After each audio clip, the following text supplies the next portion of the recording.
Ladies and gentlemen, welcome to In the Art Room with Nima. Nima is actually on location on City Line Avenue, and today I have my brother from another mother, poet, writer, poet Ruque, to bless this interview. Poet Ruque, how are you? Blessings, sis. Blessings. How you doing?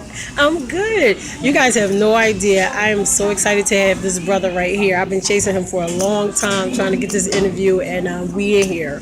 So I am not going to waste a bit of time. My first question to you is, as far as the poetry world, I noticed on Facebook we have a lot of what I call poet pimps and hoes. How do you feel about that comment? I think it's very accurate. A lot of people are looking for that adventure, that sense of wonder, and a lot of people can get it out of the spoken word. So it's definitely speaks to the dynamics, especially when it comes to talented artists who can actually get the crowd to sway with them and move with them along with their words. It's really a mind game. It's really it's a verbal, mind intercourse, so to speak. Intercourse. Intercourse. Okay. It's more transparent now than it's ever been, but it's real obvious now. Okay. You know what? I like the fact that you said intercourse because a lot of times when I'm reading posts and things like that from certain poets, it gets very deep, it gets very sexual, it gets very explicit, it's very open. And sometimes, for me, I know sometimes lines can get crossed. Do you think things can get misconstrued or people can misunderstand things when you're writing? Right. It happens a lot of times. When I first got back on Facebook, a lot of my posts was controversial. Okay. It was really, it ruffled a lot of people's feathers. I got a lot of inboxes, a lot of, especially Okay. women cussing me out. Oh, okay, okay. Because they found my poetry disrespectful. So they would see one word in there, be like, oh, the poem was disrespectful. But if you actually read the poem all the way to the end, there's actually a deep message inside. Okay. They just see one word. I don't appreciate how you and this and that, and women ain't this and that and that, and men ain't this and this. And it's a mess. Okay. But I like that. I like me as a Leo. Oh I boy, like the positive Leo. and negative attention. As long as I got your attention. Right. If I get you mad, I did my job. Okay. If I get you happy, I did my job. If I get you feeling some type of way, Right.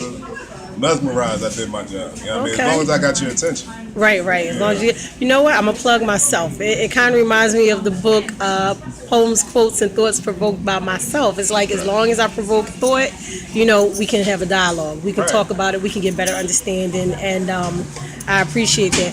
You are one of the poets that since day one, I have been like, wow, this boy is the truth. This boy is dope. It's a handful of people. It's a handful of people, but you definitely are up in there. And I've always been like, wow. Sometimes I have to reread your stuff and just be like, wait, what did he say? Let me read that again because I can't keep up. I'm not even going. Sometimes I look and say I'm not even going to touch it because he's Ruque. That's it. You just leave it alone sometimes. Do you ever feel like men on Facebook, other brothers, get jealous or envious about your writing style? It was one incident where I forget the gentleman's name. I guess his. Well, we don't want to name names. We all We ain't good. gonna name names. You know who you are. It's like It was I guess his woman. I don't know if they still together. Had comment, and her comment was a little over emotional. okay. It was real like she really loved the poem and everything, Right. and she was inviting me to different venues, and I guess she had inboxed me like, my significant other snapped on me because of that.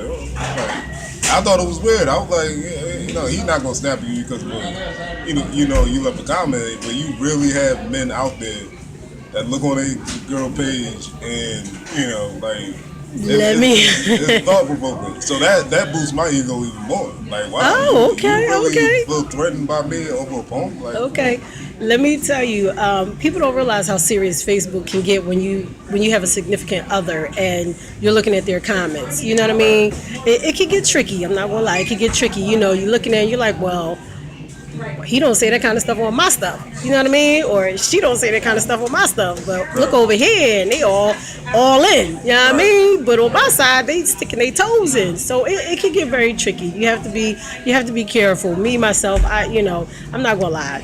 I get caught up in it sometimes, and sometimes I'm a little.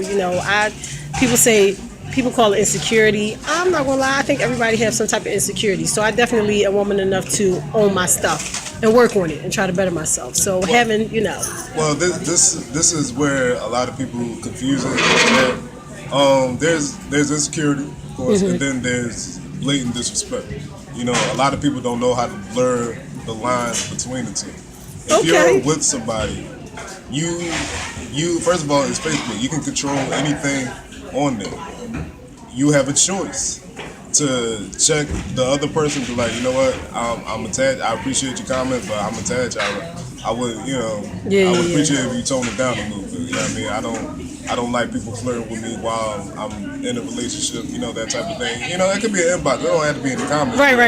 Where everybody, can see it, because that brings out embarrassment. But inbox them like, yo, I'm kind of in a relationship. Your comment was a little inappropriate for, and that thing. And a lot of women come to me like, well, how do you feel about, Facebook comments and this and that and this and that? At first, I didn't think anything of it, but you have certain people that are very, everybody's different. Right. And so you as the person that's in a relationship with them has a choice whether to let the comments ride or enhance your relationship more by checking the person who's leaving the comments. And a lot of times, especially with men, we stupid.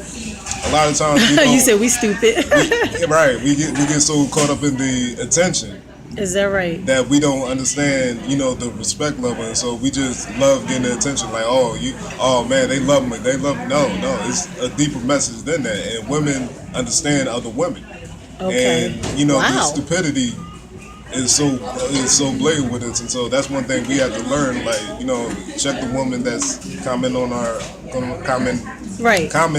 our page. Right. And like, you know what? That was a little inappropriate. I'm gonna need you to tone it down. I do got a wife. Right. I do got a girlfriend. Right. Okay. I mean, I appreciate that, but that wasn't necessary. Wow. Okay. Wow. This is good stuff. This is good stuff. I want to start a round table. You said you growing up? I'm growing up. You growing up? Okay, good. Listen, I want to ask you this question. I'm jumping totally off. When did you fall in love with poetry? It was at the age of 15. I was at that time I was like very ignorant. I didn't like Romeo and Juliet. How could you not like Romeo and Juliet? I thought it was very irritating that everybody was just so extra. Where art thou, Romeo? I'm like, okay. Who wrote this? Why do I have to memorize it? And so my English teacher at the time, seeing my disdain, she challenged me to, instead of doing the homework of Romeo and Juliet, she challenged me to write a poem of my own. Okay. And me at the time I was a rapper. I was like, man, I could write a better poem and this and that. And so I did it, and she told me to write another one. I did it, and she had asked me. It was one time after school, and she had asked me, can I come with her to a poetry slam? I'm like, hey, I ain't doing that. Let's go. And when I went there, that's when the love at first sight happened. It was like a bunch of teens was like so passionate about what they were talking about. They was my age, and then it was one young lady. She was 13. Okay. Still in middle school, killing, went on the stage, killing it, full confident, everything. It was like, yo, this is real. Like they really. It's like every syllable, every word, the rhythm, their performance, they deliver it. It's so me. And so I was like, I want to do that.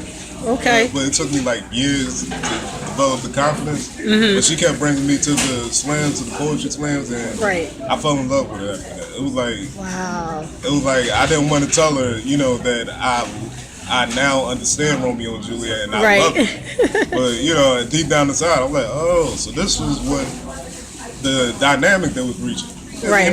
At the time I didn't get it. I was like, oh, where art thou, Romeo? Why is this a major thing? And then when she took me to a poetry slam, I fully understood the dynamics of language. Okay. in the Okay. play, and I fell in love with it even more. You know, Hamlet, Wow. everything. I just started reading those things on my own. It was just the poetry I was looking for. You know, Okay. it was that It was that oomph. Yeah, You right. don't hear that too often. I like that. It was that oomph. So it was kind of like the marriage was there. It was like, okay, at first we were having a little affair, and then it became a marriage. So Right. I get that. I get that. I love that. Okay. Speaking of oomph and flow and delivery and falling in love with poetry, I can't talk about poetry without talking about hip hop. Right. So, what do you think is the difference between rap and hip hop? Well, in rapping, you have to rhyme. In poetry, you don't necessarily have to rhyme. With rap, it's more mainstream and more repetitive. Uh huh. With poetry, you get a new topic every day. Like it's somebody could write a poem about rabbits humping, and it Right. will be a deep thing. You know, with rap, it's more so repetitive, and you could just about expect what the rappers gonna talk about, especially dealing with that type of artist and that type of artistry. They're more so robotic and mechanic, where Right. poetry is more so natural, more so is organic rawness from that Okay. person. Okay. With rap, it's more so mainstream, whatever's gonna get the money. Okay. I'm a rap about, type of thing. It's very few that's actually following, the ways of Most Def and Talib Kweli with the actual nuisance of the actual foundation of rap, which was to rhyme about community things